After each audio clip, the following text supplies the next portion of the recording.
What's up everybody, I'm Mr. Survivor, and today I wanted to do a little different style video for the channel today and talk about my most anticipated VR games. Every single one on this list appears to be coming out this year, and we're already at the tail end of August, so there's really not that much time waiting before we start eating good.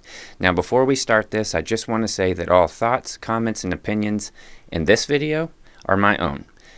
This list is in no particular order, and this is my most anticipated list, so I do not expect it to match anyone else's list. Now with all that crap out of the way, let's kick this off, shall we? First up is a game that had a troubled past with VR modes on both the PS4 and PC. Till this day, I am convinced that myself and fellow VR content creator Berto Benjo are the only ones, possibly on the planet, that actually liked and played the PC VR version of Hitman 3. While many people played it, they couldn't get past the jankiness and pretty much a useless left arm. It absolutely wasn't perfect, yet it somehow won VR Game of the Year award at the Steam Awards back in 2022, which the community had an absolute field day with, woo, let me tell you. But fast forward to now, and we're getting a Quest 3 exclusive port called Hitman 3 Reloaded, which is a full game built from the ground up for VR. Any players of the PC VR version will immediately notice that the left hand works just like the right one does, unlike its PC VR friend. You'll also likely notice that the game has taken less of a realistic aesthetic and went more for a cel-shaded one this time around. According to BMF's interview with the developers, this is because they wanted the full game intact on Quest 3, and IO Interactive required that there were no compromises with the AI from the original game. Personally, I do not mind this change because I feel like it fits the world pretty well, and I come from the understanding that they're bringing an entire game like this to a mobile chipset. Adjustments were going to have to be made, but I am super excited to dig out of the red tie and the piano wire and step back into Agent 47's shoes once again. But no one is untouchable.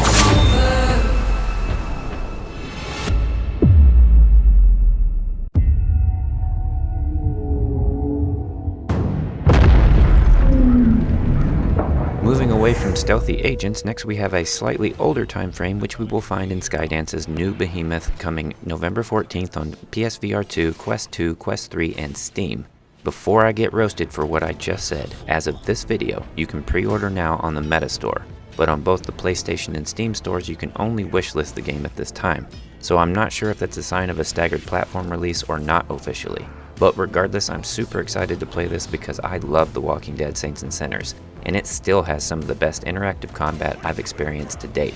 Knowing who's behind this, I'm not worried at all about the combat, but I am super curious about the behemoths, giants, gargantuans, or whatever you want to call them, because outside of Asgard's Wrath 1 and 2, those might be some of the biggest creatures ever put into a VR game. Also, according to the game's description, at one point we'll be fighting one of those in the clouds. Let that sink in. I think we can all agree that sounds intense, especially having eyes on gameplay now. So with that said, I sure hope those that suffer from motion sickness can play this because the devs have considered comfort options. But for me, I will be there ready to be stepped on come November 14th or sooner. Wink wink, Skydance. Who said that?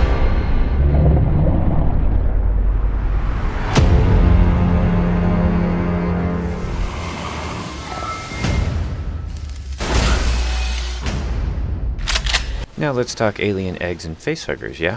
Sounds like some good fun. Maybe throw a xenomorph or two in there for good measure, or just to keep you on your toes. That would bring us to Alien Rogue Incursion.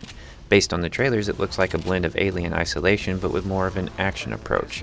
I get Isolation vibes from the atmosphere and how it seems to have a cat-and-mouse style of play with the way that the aliens are moving. But the action bit's more obvious for the simple fact that you actually get guns in this one, on top of some of the iconic gadgets from the franchise. Super curious to play this and see how the Xenos react to your actions and how smart they are. It looks intense, spooky, and of course like a lot of fun, to me anyways. Alien Rogue Incursion is releasing on December 19th this year on PSVR 2, Quest 3, and Steam, which is why I'll be sure to bring my diapers with me because it looks like it has enough of a horror element that it might require a pair or two, especially if they do anything crazy like B-haptic support later down the line. Ooh man, that'll tighten the old butthole.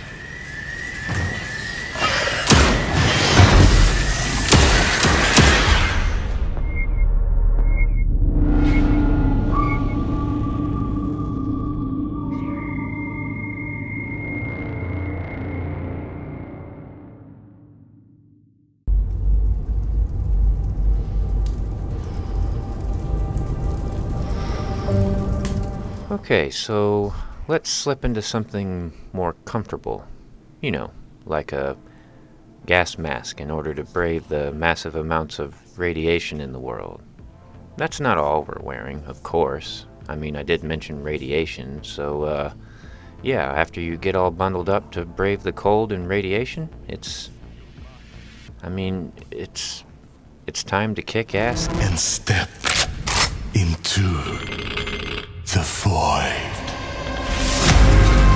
So what does a collaboration between Deep Silver, Vertigo Games, and the author of the books get you? Metro Awakening, taking place in the year 2028, which is dangerously close to our timeline. But you know, it's just a game, right? Right? And to be in this one, we don't have long to wait because it's slated to release next month in September on Quest 2, 3, Steam, and PSVR 2. The game looks like it has a good blend between action, stealth, and horror, which I personally really like, so I am definitely looking forward to playing this next month.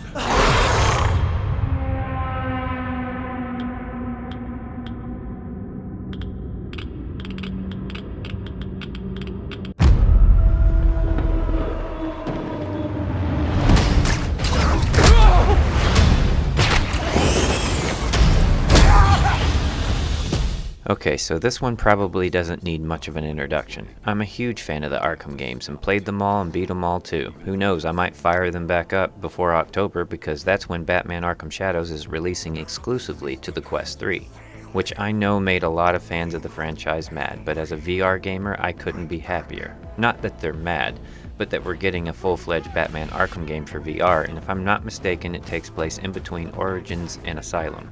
The developers have said in an interview with BMF that the runtime is close to Asylum, with similar structure in terms of exploration. But after seeing this trailer, I couldn't be more excited because my worry was the combat. Turns out it was their biggest concern when they were approached for this too. Through prototyping, they proved to themselves that they could get it right, so they proceeded to make what we'll be playing in October. Knowing that this is running on Quest 3 hardware is something to be wowed about too, in my opinion. I'm seeing proper dynamic shadows and the combat looks like it's going to be a lot of fun. I do sincerely appreciate this game taking on the full body IK and not going with just hands for this one. Not that that's a bad thing or anything, it's just I think embodying Batman is best served this way. I eagerly anticipate grappling an enemy just to smack him right back to where he came from, or using the batarangs. You're everything that's wrong with Gotham! I'm done holding back!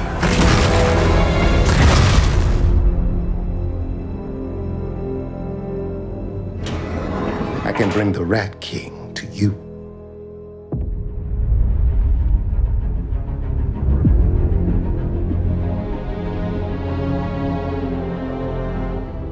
Well, that's going to do it for me, guys. I hope you enjoyed the video. If you did, leave a like and a comment, and let me know what your most anticipated VR games are. Did any of my list end up on yours, or do you have something else in mind? Again, my list wasn't intended to miss out on anything. I do have other games that I'm looking forward to. It's just I don't think I know of another year in VR that we've had this many big IPs hit it, and I'm super excited to play all 5 of these. I hope you enjoyed the video. Keep playing, keep surviving, and take care.